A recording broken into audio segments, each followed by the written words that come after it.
Okay, welcome to a new episode of Nate's MMA Corner. I'm Nate, and if you watch my show, you're in my corner. Today's episode is a new episode of Nate's MMA Corner. It's a post-fight show for UFC 198, Werdum versus Miocic for the UFC Heavyweight Championship of the World. As many of you know, this is my favorite division in the whole MMA world as we know it. So anytime I'm watching, the other organizations, I always, look at the heavyweights as like, wow, I'm excited for these ones more so than anything else. But I like the other weight classes too, don't get me wrong. Yeah, this was an explosive, exciting fight. This is one of the greatest fights of all time. This is a post-fight show of the main card, so let's get started with the main event. It was Stipe Miocic, the challenger, versus Fabricio Werdum, the heavyweight champion, going at it. 5 rounds, but we didn't need 5 rounds. It was over in less than 3 minutes. It was 2 minutes and 47 seconds. KO punch for Stipe Miocic. Basically, Werdum was chasing Miocic, and Miocic was backing away and throwing some punches, and then before you know it, Werdum runs into a heavy right hand alongside the cage, with Miocic landing. So not only did Miocic land, but Werdum ran into it and it knocked him out quick. Yeah, he was out cold. And yeah, this was a great fight. Over 45,000 in attendance in this big stadium in Brazil, in Curitiba, Brazil.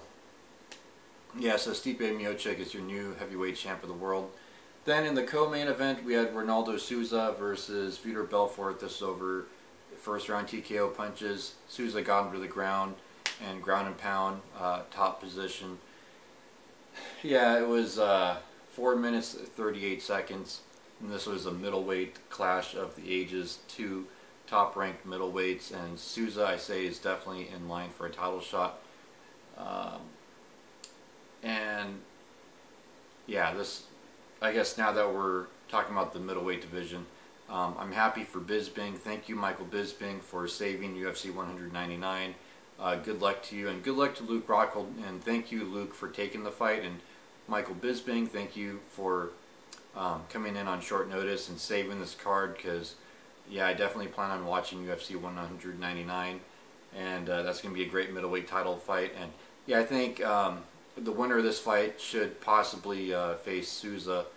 I think Souza's pretty much waiting in the wing now for his title shot after a performance like that against Vitor Belfort.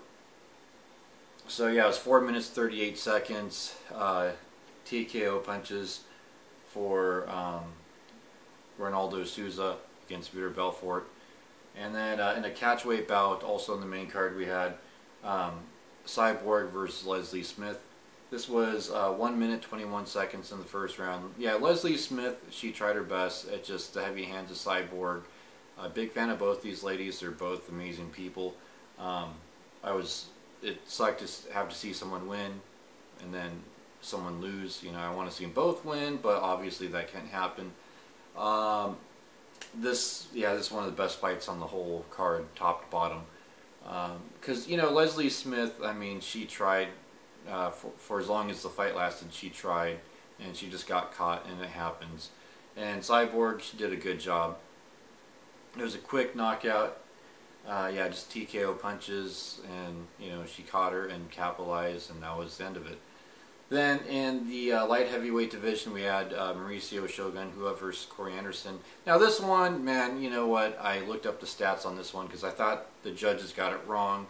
And you know what? I mean, I kind of see how they could see that.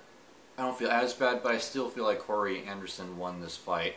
I mean, the stats were closer than what I thought, but I would give the nod to Corey Anderson because I felt like he was a tad bit more dominant in each of the rounds, except for the tail end of round 2 and 3, I believe it was. Shogun had that short burst, but outside of that, I felt like Corey Anderson was doing his thing. And it was a split decision win for Mauricio Shogun. And while it's like they say, don't leave it in the hands of the judges. I think Corey Anderson will bounce back from this loss, and he will be a bigger, better fighter from this. And I think if there's a rematch, Corey Anderson could win in the rematch against Shogun, if that were to ever happen. Yeah, Shogun was borderline retirement had he lost this fight, but now that he won this fight, he's barely hanging in there. I say if he wins another fight or two, he's definitely relevant again. So it was an interesting win for Shogun Rua. Yeah, Corey Anderson. He's Corey Anderson. He's gonna make a comeback in this. I know it. He's gonna. I thought this fight was gonna be just a cakewalk for Corey Anderson, but the fact that it went to a decision goes to show that Shogun Rua did come with something. And whether you think he won or lost, the fact that he was able to go the distance with a guy younger than him, taller than him, better reach than him, won the Ultimate Fighter, I think that says something. And then he wins. I mean, controversy. There's some controversy here, with how close the fight was. But yeah, Shogun. I mean, he won. The judges had it. So. Mauricio Shogun Rua hangs in there still. Split decision, 29-28 on two of the judges, and 29-28 on going for Corey Anderson on one of the other three judges. Yeah, then to kick off the main card in a welterweight clash, we had Bryan Barberena versus Warlley Alves. Yeah, this one was decision unanimous, 29-28 across the board for Bryan Barberena. This one, at a first glance, I thought this was a robbery. Warlley Alves, I felt like he got robbed. But then I looked at the stats and I go, okay, it was a little bit more in favor of Bryan Barberena than I thought, and I could see how the judges got it. So this one, at first glance, I thought it was a robbery, but then looking back at it, yeah, I could see how Bryan Barberena won this, and yeah, now he's beat Sage Northcutt and Warlley Alves, who was a superstar out of Season 3 Ultimate Fighter Brazil. I believe on Team Chael Sonnen, and yeah, I believe he won that season too, as well as a middleweight, and he dropped down to welterweight, and he's been looking fairly good since winning the show, in my opinion. And yeah, I think again, Warlley Alves will bounce back after this loss. He will learn something. He will get better. He still has some life left in his career, so he will bounce back. And yeah, that wraps up the post-fight show for UFC 198. And then stay tuned for my next episode, which is going to be a pre-fight show for Cody Garbrandt versus Thomas Almeida. Bantamweight Clash of the Ages. Two top prospects in the UFC 135-pound division going at it in the main event in the Mandalay Bay Center in Las Vegas, Nevada. And yeah, again, I want to say thank you to Michael Bisping for saving UFC 199. I can't thank you enough.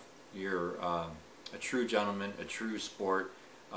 Thank you so much for stepping up, and thank you again, Luke Rockhold, for taking the fight and not backing down. I can't wait for this rematch of the ages in the middleweight division. And yeah, the co-main event's going to be good too.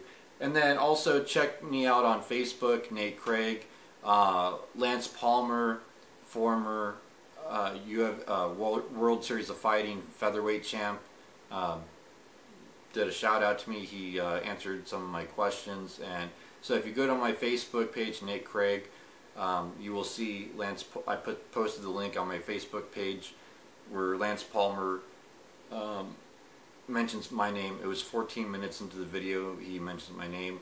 And yeah, to all you guys, you can add me on Facebook if you haven't already. Just let me know that you saw the show and yada yada, you're a fan. And yeah, I'll add you. And yeah, there you have it. Post-fight show for UFC 198. Great event. And until my pre-fight show of Almeida versus Garbrandt, see ya.